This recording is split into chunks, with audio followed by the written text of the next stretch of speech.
Hi guys, welcome back to my channel. My name is Ange if you haven't met me before, and today I'm going to be chatting about my top favorite houseplants of this month. So it is springtime in Australia at the moment and all of my plants are just bursting with new growth. I've totally forgotten after being in winter for so long how quickly my plants can grow when it's actually nice and warm outside. So I just wanted to kind of give them some love, give them some time in the spotlight and just show you guys what I'm loving at the moment. So let's just get started with my first plant. So my first plant here is a plant that I don't think gets that much love online, and that is the beautiful Syngonium Batik. Batik? I think it's called the Syngonium Batik. So this one here I got as a semi-rooted cutting from just a person on Facebook, and I paid $10 for it, which I thought was a really good deal. And I just think these leaves are so striking. It looks very similar to the very classic Syngonium, the Syngonium white butterfly, I believe it's called, but it has the most insane veining on it. It just looks like someone's got a marker and just scribbled on all this little cool patterning on it.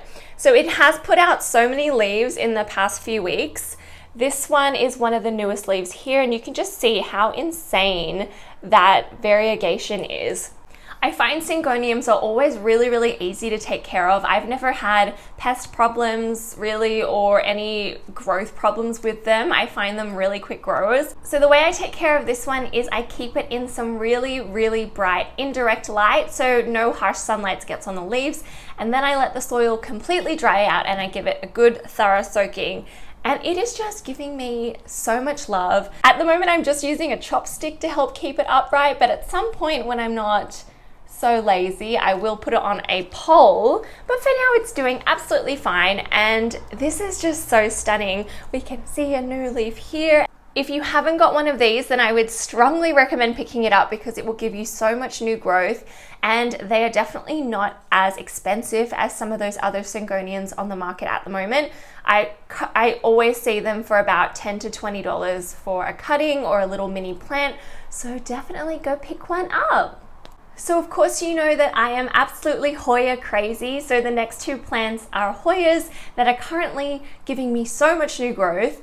Probably all my Hoyas at the moment are giving me some new growth. Like honorable mention, my Hoya obovata is just spitting out tendrils and peduncles everywhere, but it's just too big and I didn't really want to try and struggle and hold it on camera, so honorable mention to that.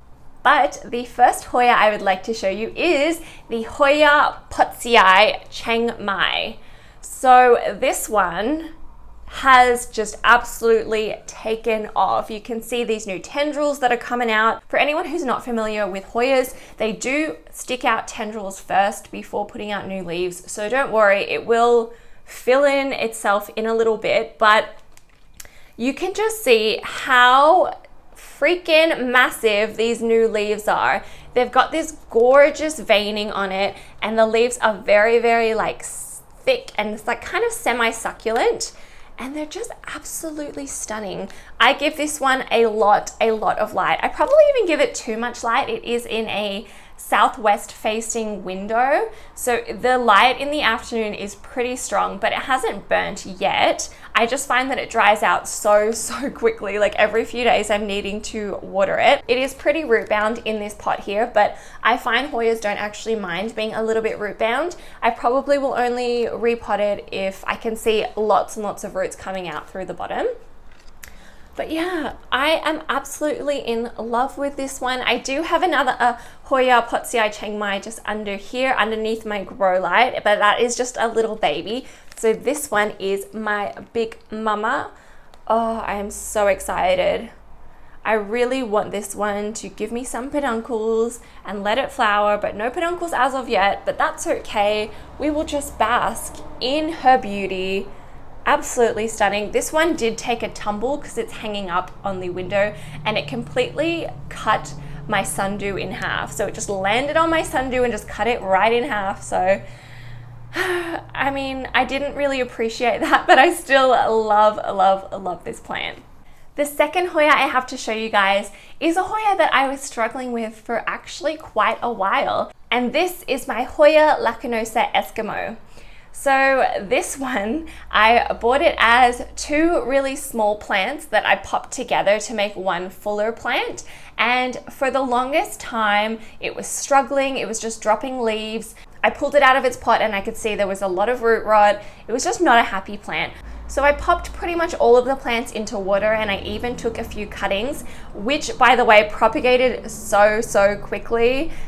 Within about 2 weeks, it was ready to go back into soil. And now I have this huge little bush of Hoya. In comparison to the Hoya Potsii Chiang Mai, the leaves are so tiny, but they're so dang cute. They've got this little like indentation with a little bit of splashing on it. And you can just see how many new growth points we have here and here and here and here, and pretty much everywhere is just popping out with lots and lots of new growth. I have found this one to be such a quick grower after I figured out what the problem was before, and I'm so happy I did, because it is giving me so much love. It is actually in the same window that my Hoya Potsii is in, and both of them I just let dry out completely before I water them. But because it is in such high light, it's honestly like every few days that I'm watering it. So don't be afraid to water your Hoyas every few days if they need it. I know that they're kind of known to be a plant that you're supposed to not water that often, but if they're getting enough sun, then they will be needing that water. But absolutely in love with this plant, the Hoya Lacunosa Eskimo. So the next plant I have to show you guys is a plant that I have done a propagation video a few months ago actually. So if you haven't seen it, then I will definitely link that up in the cards. But it is my beautiful Monstera Siltepecana. So this one has grown so much since that video. I will just do a little bit of a turn for you. I've just wrapped it numerous times around this cocoa coir pole. You can see here that my Siltepecana has some beautiful, gorgeous silver variegation. So I am led to believe that this is the El Salvador version of the Siltepecana, but I'm not 100% sure, but I can tell that my Siltepecana has a lot more silver than the normal one. So just look at those leaves. They are absolutely stunning. And if you can believe it, I started this plant out as a 2-leaf unrooted cutting. And here we are about, I would say, a year later, we have this massive plant. This is the side that is against the window, so you can see that the leaves are all sitting really nice and flat. And this is the side that kind of faces in towards me. That's why it looks a little bit jumbled. But I think I'm gonna have to just propagate this again. It's getting way too big. I don't really know what to do with it. It's taking over my bathroom. So this one, as I said, lives in my bathroom, so it gets a nice amount of humidity through the day, and it is sitting on the windowsill, so it gets a lot of bright indirect light. And like all the other plants, I just water it when it is pretty much 100% dry, and this is just such an easy plant. I have forgotten to water it numerous times, and she has never ever had a tantrum. So I think this one is such an easy, such a rewarding plant. If you're wondering what this is on my terracotta pot, this is patina, I believe. It's just a buildup of like salts and minerals from the soil that leaches out into the terracotta. So it's absolutely not harmful. It's not mold or anything. It's just leaching out. You can clean that off if you want to. I just cannot be bothered because it comes back within a few months. So that is my absolutely gorgeous Monstera Siltepecana. Alright, so the next plant that I have to show you is a plant that I haven't had for too long in my collection. I've had it for about 2 months now, and that is my beautiful, my gorgeous Anthurium Crystallinum X. So I purchased this plant off a seller online, and I don't know if they know the exact parentage, so it is just an Anthurium Crystallinum X. But I absolutely am in love with it. It was a wishlist plant for a very long time. And you can just see that the leaves are absolutely stunning. It's got some striking veining with that beautiful heart-shaped leaves, and it is like a velvety feeling. It's absolutely stunning. It kind of feels like suede, I guess. But this one has just given me a new leaf. It is this little baby here. I think it is just finishing hardening off right now, so it is a little bit smaller than the latest leaf that it came out with. But I'm still so happy with it. I was really worried about getting this plant because A, it was quite a pretty penny, and 2, I don't have a huge amount of anthuriums in my collection, so I am not an anthurium genius. But at the moment, I've just been keeping it in my bedroom with some bright indirect light, and I don't have any external humidifiers or anything, so it is just my normal bedroom humidity, and watering it when it just starts to dry out. So unlike all my other plants, I don't let it get bone dry. I've just heard that anthuriums don't like to get really, really dry, so I have to be a little bit more on top of watering than I do with my other plants, but that's okay. I will baby you. I will make sure you're fine and you're doing happy. And I even gave it a little special pot. Most of my other plants just live in like nursery pots, but you get to live in a special pot. And it is absolutely gorgeous. I'm so, so happy. We also have a new leaf coming out very, very soon, so it's very exciting. What I love about anthuriums is their leaves come out teeny tiny, and then when they harden off, they grow and they get bigger, and it's kind of like a gamble. You're not really sure like how big they're gonna get, so I'm still pretty happy with the size of its latest leaf. Just don't get any smaller, just keep getting big and loud and large and in charge, and I love you. Absolutely in love with this one. And the last plant I have to show you is probably my favorite, and I don't know if I've actually spoken about this plant a lot on my channel, but it was a wishlist plant for a very long time, and Stephen actually bought it for me last year as a Christmas gift. So I've had this one for almost a year now, and this is my absolutely gorgeous Monstera Thai Constellation. So you can see here my Monstera Thai Constellation has a lot of sectoral variegation, which is just all that chunky white areas. A Thai Constellation is more known for that mottling and speckly appearance, like this area of the leaves. I think it was last week that this leaf here unfurled, so I'll just get it above.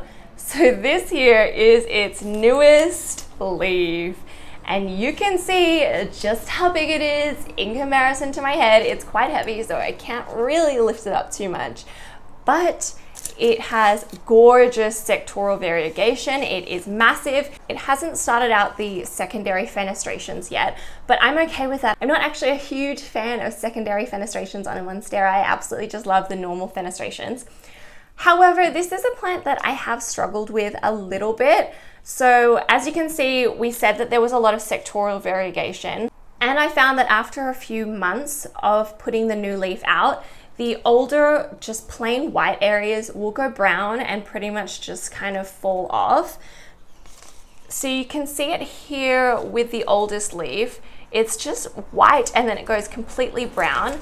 I have heard mixed things about that. I've heard that because it's white, it's not able to photosynthesize and therefore it's normal for it to brown off. But then I've also heard that it might be due to overwatering or a lack or too much humidity, so I'm really not sure. If you guys have any tips for me on how to prevent the white areas from going brown, I would love to know, because I really don't want it to go brown because it is so absolutely stunning and I'm just so in love with it. I know in Australia right now, these are very difficult to come by. I believe the growers of the Thai Constellation are just completely out of plants, so they're not going to be coming back for at least a year or so. And I've also seen that the prices for these have gone up astronomically, so I would probably suggest just waiting until the market has these again and they're not as expensive as they are now. Because I've seen cuttings go for like $400 and that is crazy. So I don't think you should do that, but you know, you do you, boo boo, it is your money. But if you do get it, I know that you will love it. It is absolutely stunning. I'll give you a little bit of a spin. It's quite a large plant.